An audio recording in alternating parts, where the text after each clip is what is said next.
Hello and welcome to Recruiting in Hospitality from Caterer.com. I'm Lancelot Narayan, and in each programme we invite top names from the world of hospitality to discuss recruitment, development, retention, as well as matters affecting you and your teams. Now, today we're going to be talking about challenges that employers are facing right now. As we record this, we're about to hospitality is about to reopen indoor service. Very exciting, but of course it brings a whole load of new challenges.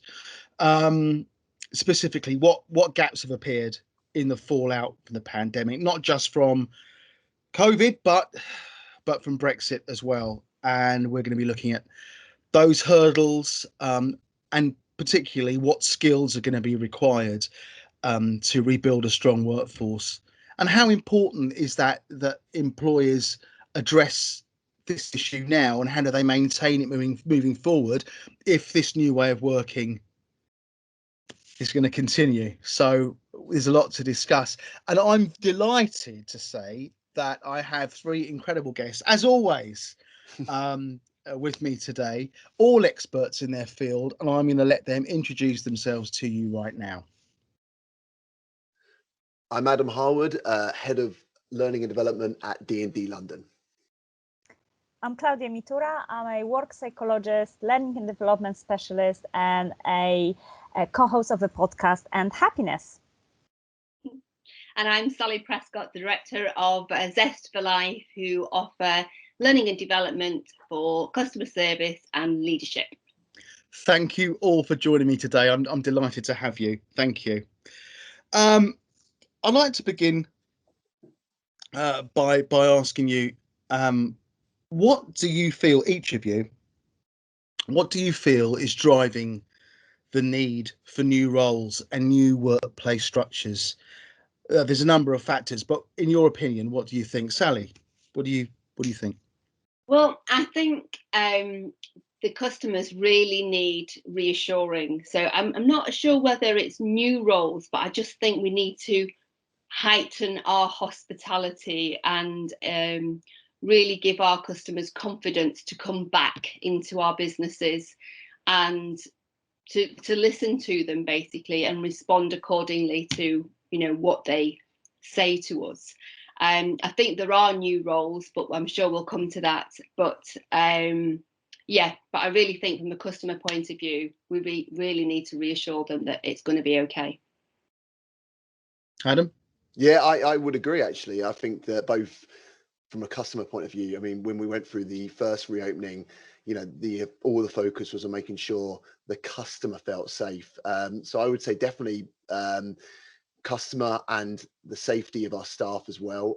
But I don't know at the moment if it's necessarily new roles. I think it's maybe new mindsets about how we approach work potentially. Right. What about you, Klaudia? Yeah, I completely agree. I think it's about not necessarily new roles, but new working practices. And as much as we need to ensure the customers, as Sally mentioned, to really welcome them to the businesses, it's also about those well-being aspects of the staff, and staff having of clarity of how their jobs are changing and how the new working practices are impacting their roles.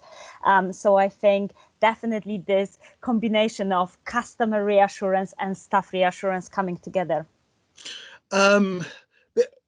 Okay, so even though we are going to be reopening indoor hospitality, we're not out of the woods yet. There's still protocols that have to be in place. Is new training the training that was given, at the end of the first lockdown, is that going to carry over, or is there new training that needs to be done? Does that have to be maintained? I think that the training still stands. I think that when we went out when we first reopened again, we had a whole bunch of training for staff going back into the sites with webinars and resources to prepare everyone.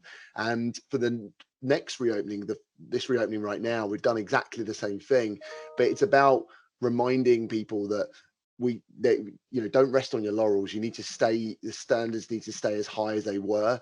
And it's about making sure that managers are following the right protocol still. And even things like in every site, we have like a COVID champion to make sure that those behaviors are sticking, because you're asking people to change their habits, everything from how they go to work, what they're like at work, how they interact with their peers, etc. All of that is brand new habits that you have to make sure that you almost have to unlearn the way they used to work and used to operate.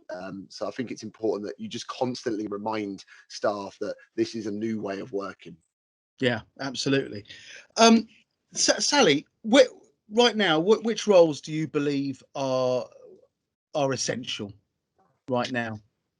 Well, guest facing, customer facing, most definitely. But I do think that there are some new roles that are going to come into play.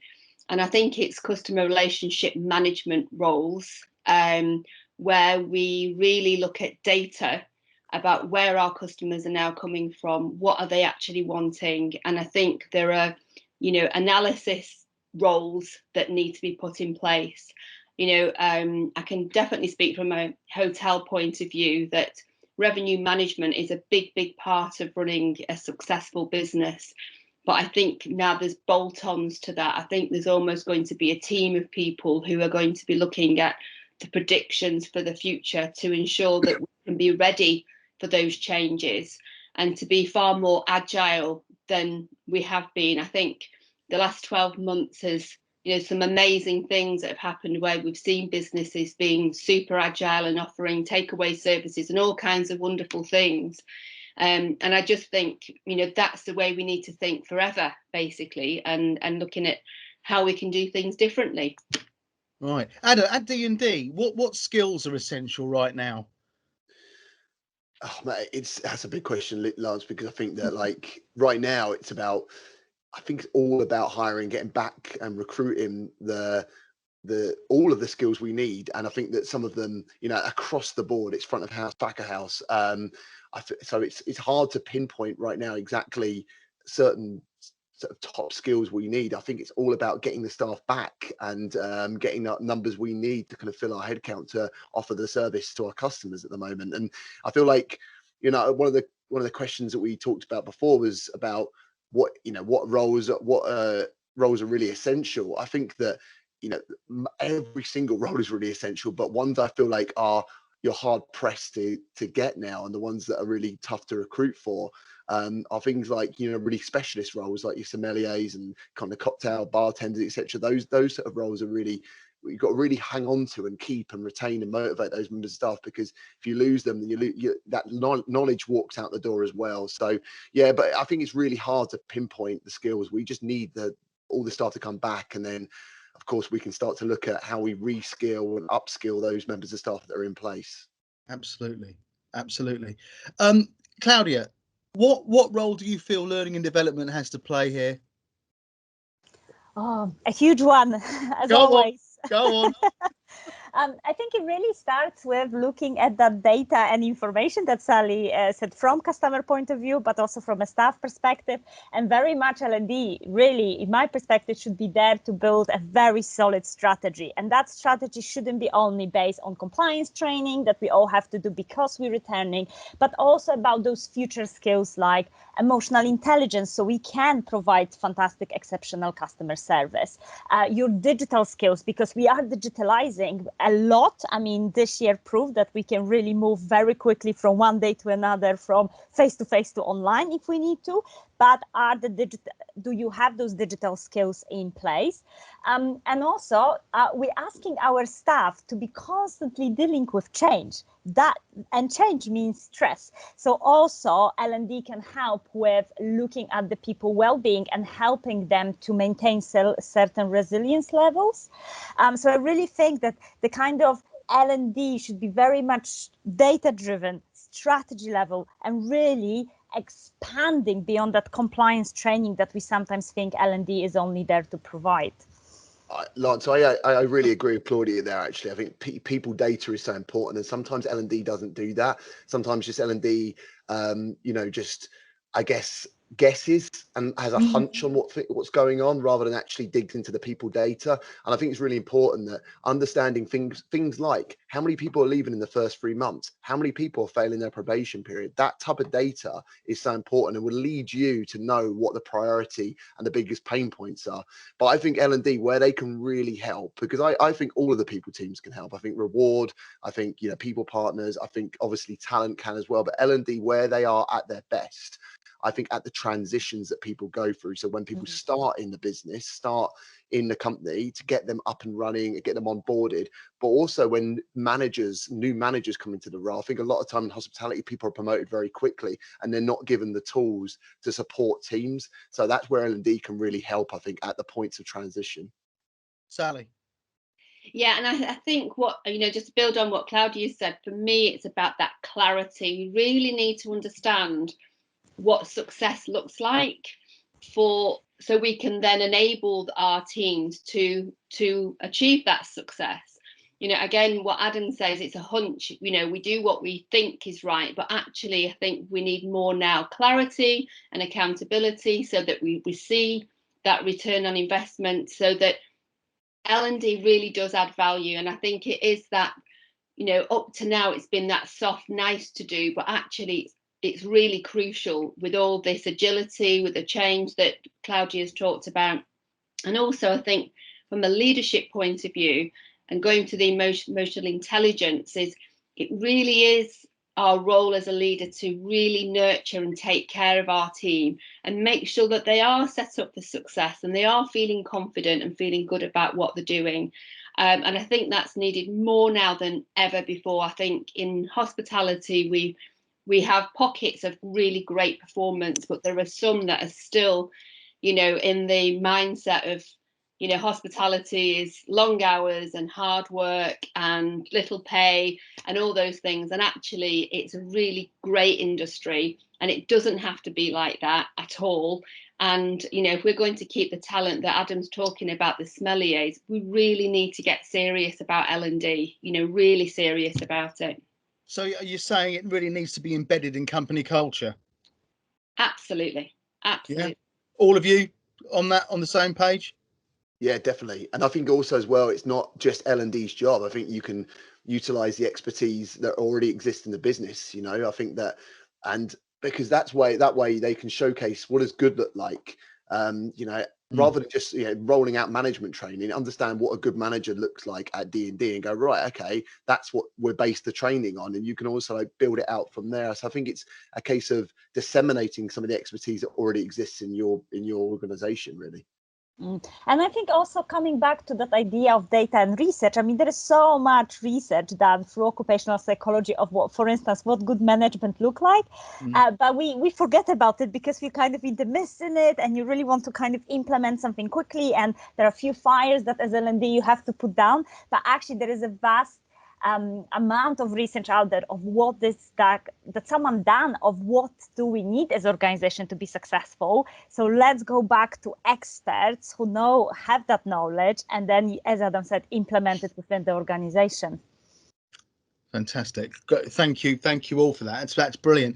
I just want to move on. So following on from what you've said, are employers having to adjust their hiring strategies? How do they do this, Adam?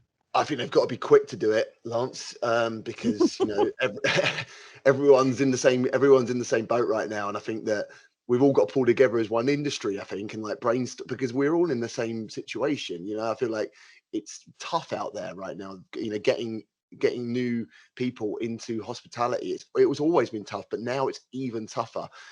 So I think that, you know, what you can do as an organization is really work on your EVP and understand what makes you unique, and really kind of showcasing that and standing behind that. You know, what makes what's what gives your company the competitive edge. I think that's really important to highlight. And I think for D&D, for example, you know, we've got a diverse range of restaurants, you know, such a diverse range that people can work in different sites. And I think that's something we need to highlight more, because it makes us slightly different from maybe another operator. Of course, you've also got to highlight the likes of, you know, good career progression. And I think other factors are really important to people now, like, for example, giving back and charity and sustainability. Those sort of things you need to talk about more.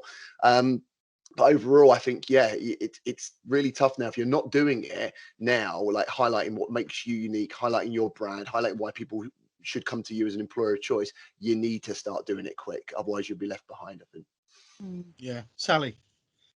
Yeah, I mean, what's springing to mind as Adam speaks is a community investment company that Sam Coolstock has set up, which is called Inspire.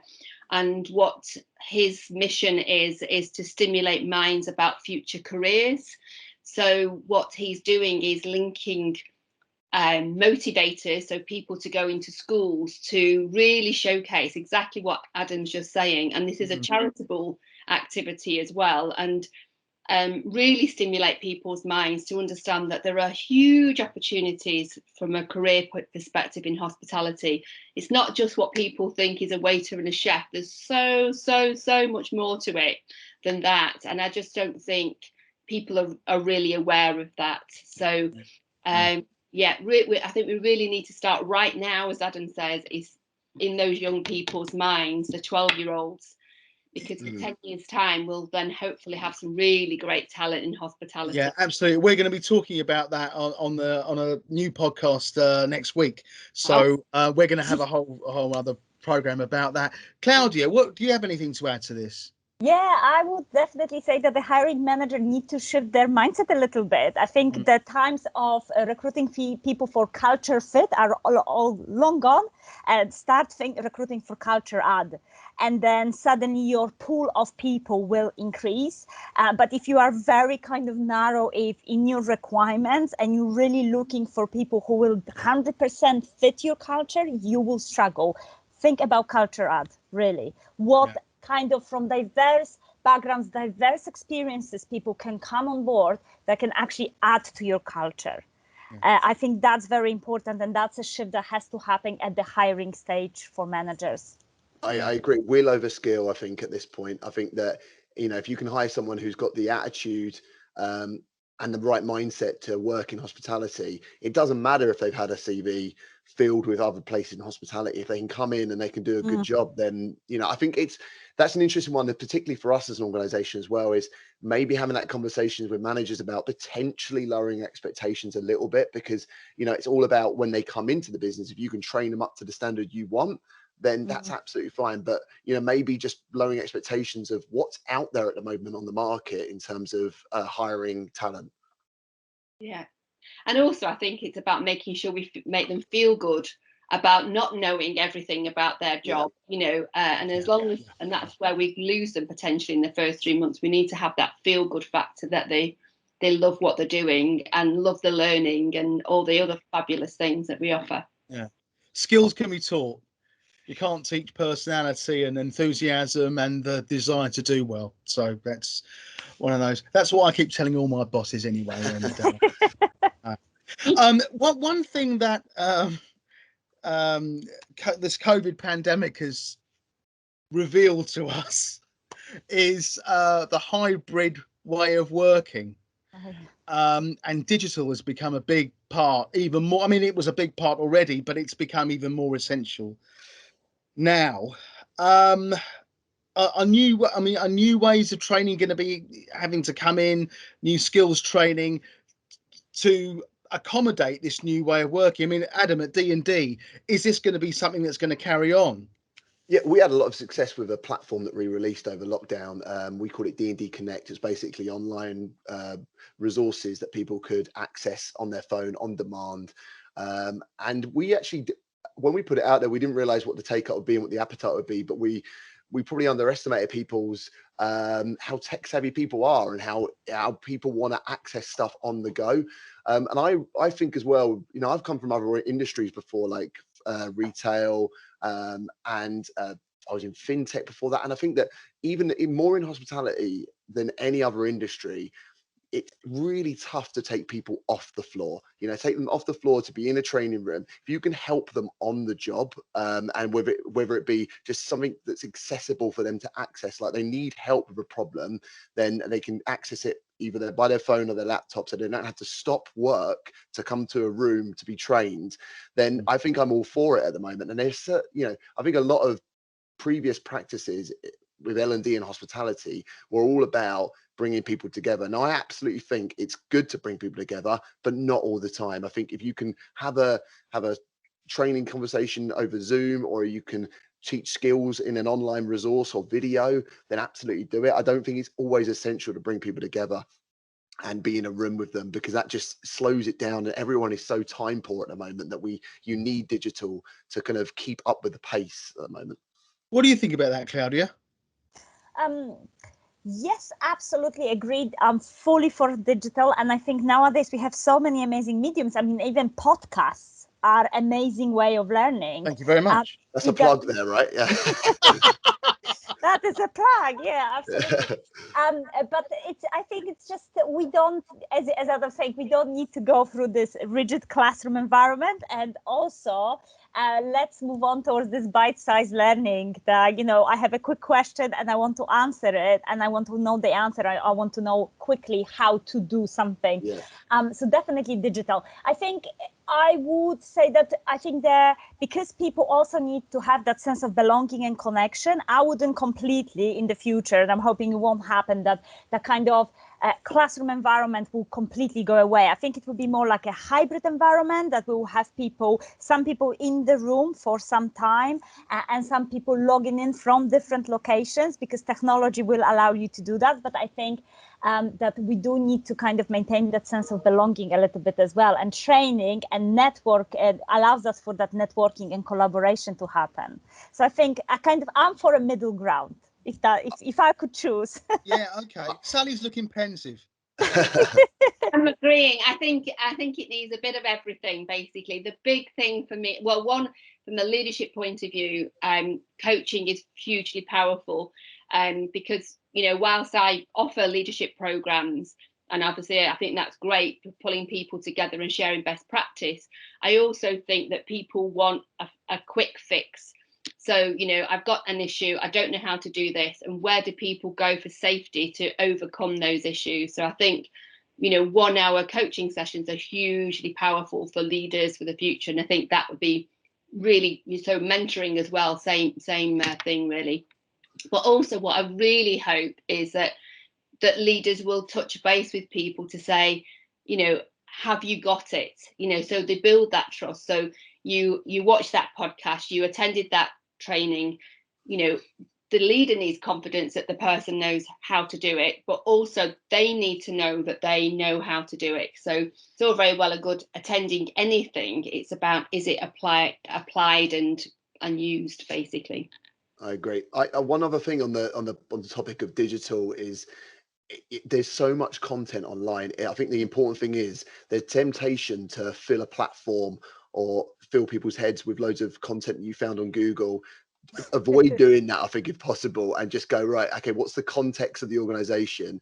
Like, if you focus on context rather than content, then I think you'll be helping your people a lot better, because that way you understand, like, okay, how can I help a leader at D&D? It's probably a lot different to how can I help a leader at any other hospitality operator. I think it's important not to flood this stuff with content, because that content is so widely available on the internet. Think about what makes successful people at D&D or the hospitality organization you're working at, and that will hopefully mean you're not just serving up lots and lots of articles and resources and videos that really don't mean anything to anyone at your company. Yeah, absolutely. I agree with that. Yeah, so I just wanted to add that you need to have this L&D at the top, kind of really guiding that. So you have this almost quality assurance of the content, saying, here, this is a great content that explains the concept, but what does that mean to my organization? What do I want specifically manager to take on board and apply? And if you really clear with that, then people will really value that training, and they'll be more likely to attend it or listen to it or watch it in the future if they know that's translated needed for the role, so it makes it very relevant for them. Agree. Yeah, Klaudia, what do you feel is the balance between reskilling, upskilling, and multi-skilling? Oh my God. Discuss. Discuss. I personally think that, again, it's very much, I would be working closely with managers and looking at what is needed for that team. I really wouldn't try to have a ratio that applies for everyone. And if the manager really understands the potential and the skills within their team, they can create professional development plans for each individual member to help them then decide, okay, this person needs upskilling because they are progressing within that role, or the role expanded, or that person role, because of expanded, we need to multi-skill them, etc. So I think it's very much working with, as L&D manager, I'll be wanting to work with my managers to really understand that skill need at the team level. I wouldn't necessarily personally would want to have a specific formula of this is balance, because it's just changes, and it will change from 1 month to another whilst we're going through that massive transition that Adam was saying. On those transition points, everyone is experiencing different skill needs, and the manager needs to be there to really decide on reskilling, upskilling, or multi-skilling, rather than me as L&D trying to push my strategy into them, saying this is what you need to do. What do you think, Sally? Oh, I mean, all what's going on in my head is it's all about where the business is going. So I totally agree with Klaudia. It is about different strokes for different folks, for different scenarios, what the business needs. It, you know, there isn't a one size fits all. It is about what is needed right now with the unique people that we have in position, and what actually do we need the business to be doing, and then finding the right people to go into those roles.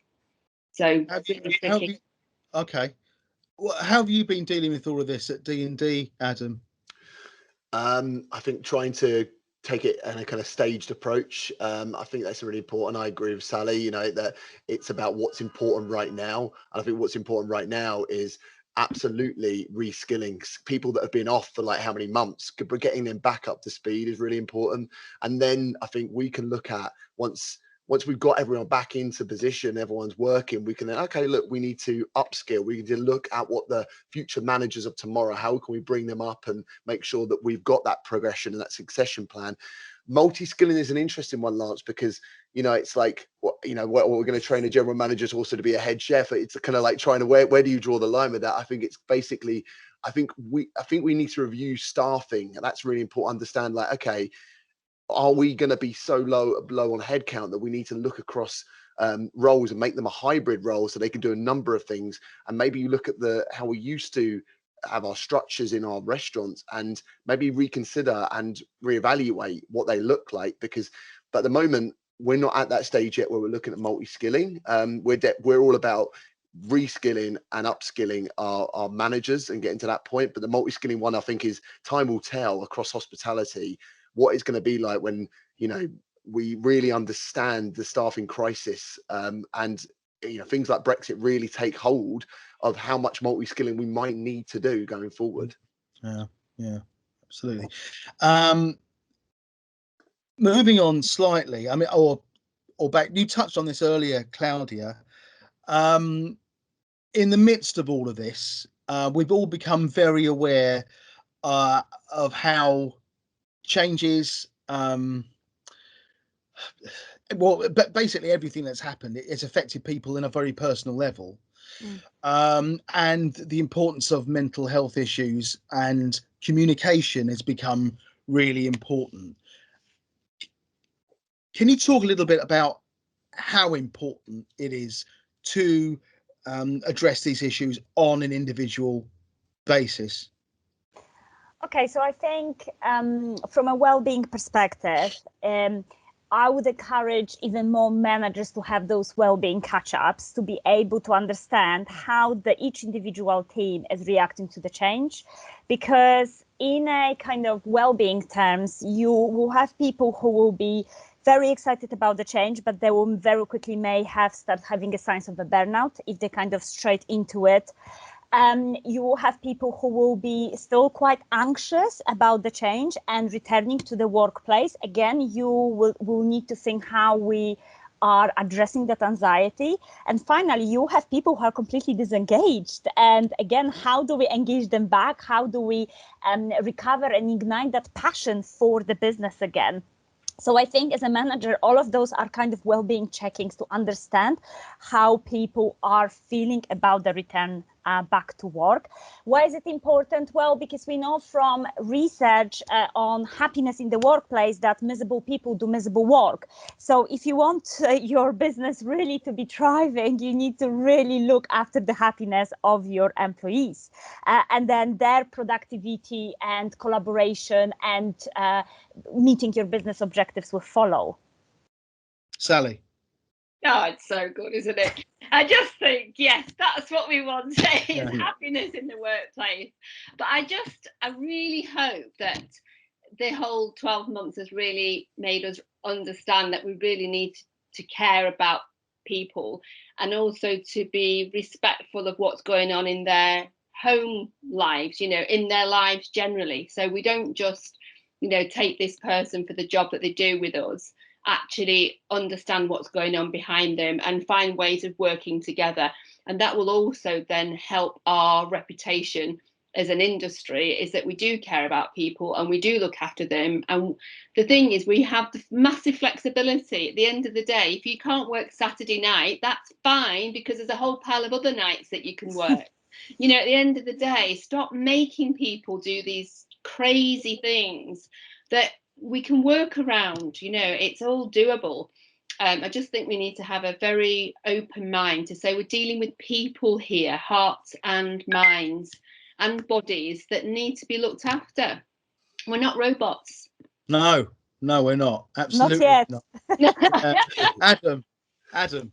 Yeah, over the lockdown, we put our managers through and head chefs the mental health first aid training, and there was some really encouraging feedback that came from that, actually, in terms of just promoting the conversation. It was not that it wasn't a conversation before, but the fact that we were putting them through it showed a lot of commitment that we care about this and we want our managers to care about it. So hopefully as a result that will then disseminate to the team as well. And I think, but it can't just be a tick box. I think this is really, really important. I think that we've recognized that just by putting managers on one course that focus on mental health, it needs to be something that runs through the whole business, and awareness of, speaking up when you're not feeling too good. I think that's got to come from everyone. That's got to be a culture and a mindset that everyone feels. It can't just be on managers' back to do that. So I feel like we've started that journey, Lance, at the moment, but we've got a bit of a way to go. But definitely we've started having more of those conversations and build up a bit more awareness in our own organisation. So, Sally, please. Yeah. I was just, back up what Adam's just saying there, and we talked about leadership development for developing the leaders of the future. But I think, and it's aligned with emotional intelligence, is self-awareness is a massive thing, because I still think there's room for improvement with regards to senior leaders who are currently in place. And I really think people need to have the courage to stand up to those people, to say, we need to change the way we do things. And actually, am I being a little bit unfair in the way I'm treating my team? Am I expecting them to, move mountains tomorrow, when actually that's just unrealistic kind of thoughts? Because there's still a lot of people who think they're amazing leaders, and actually someone needs to say, actually, there's room for improvement, and let's have a conversation. I mean, that's potentially, that's a minefield. Yes, I know. Right. So how do you approach that?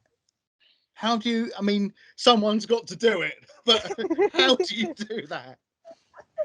Well, just from my experience, and this isn't necessarily within a hospitality organisation, but there's a senior manager who I was working with and have a lot of respect for, and he's amazing.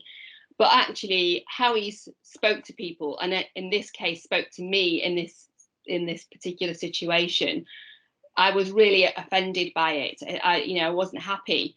So I just thought, well, what could I do? I can go moan to everybody behind his back, or do I go and speak to him and say, I didn't find that acceptable and that wasn't good for me, and I just don't expect to be treated or spoken to like that.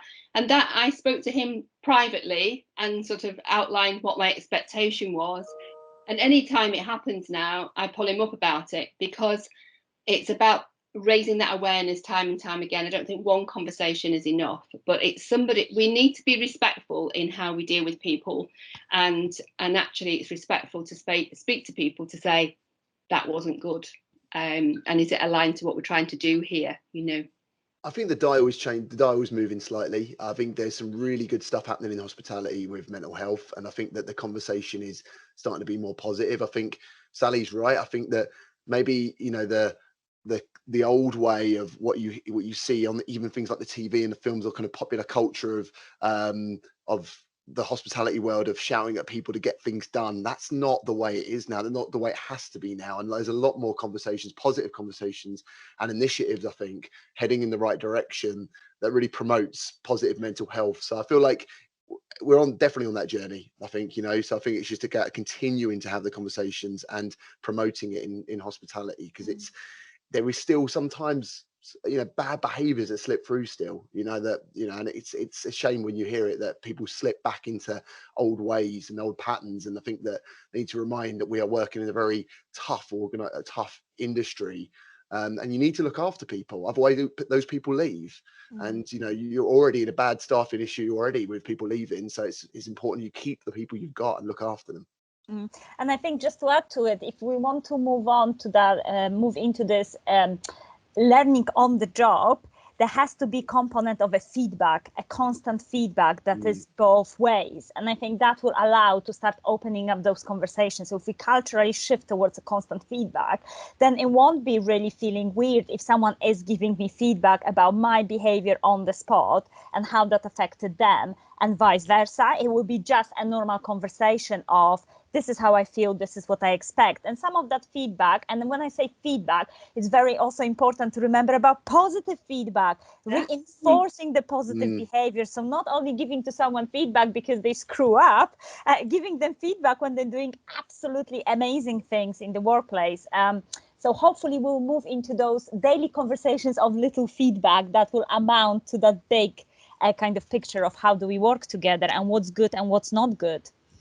That does really create a real feel-good factor. I was very privileged to be in a team where we really nurtured that kind of approach, and there was massive learning for me personally of room for improvement, and I do believe it's helped me on my way. It's really, really important. I remember speaking to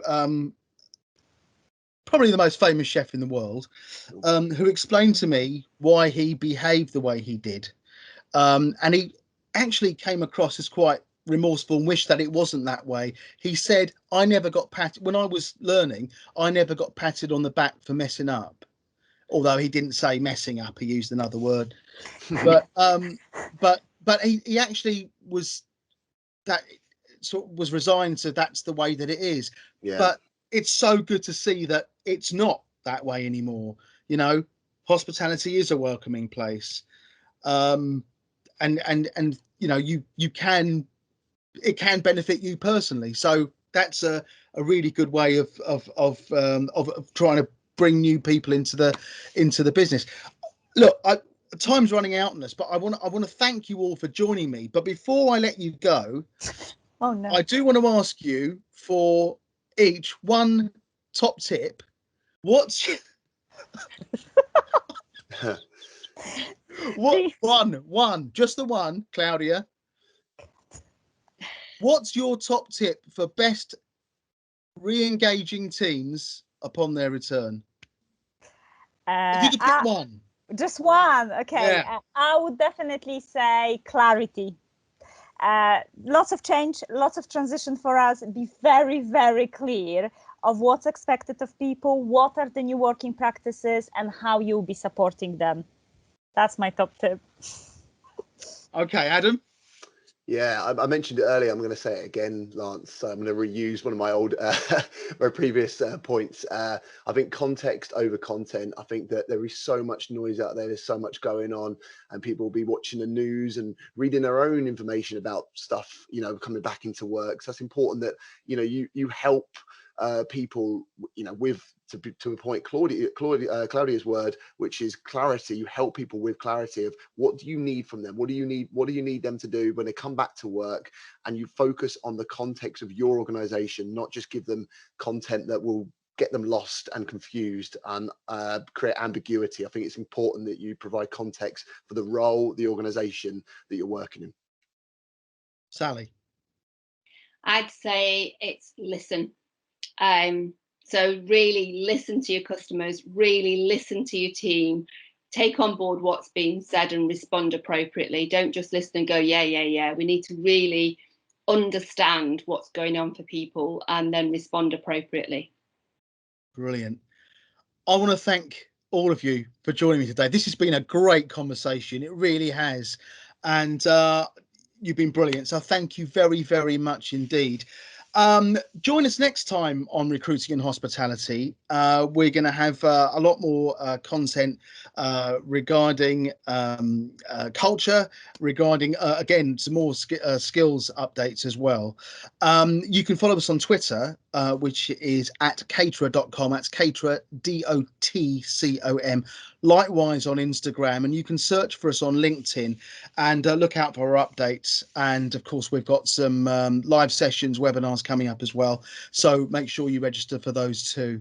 I'm Lancelot Narayan. Thank you very much for joining me. Thank you again to my brilliant guests, and be sure to join us next time. Bye-bye.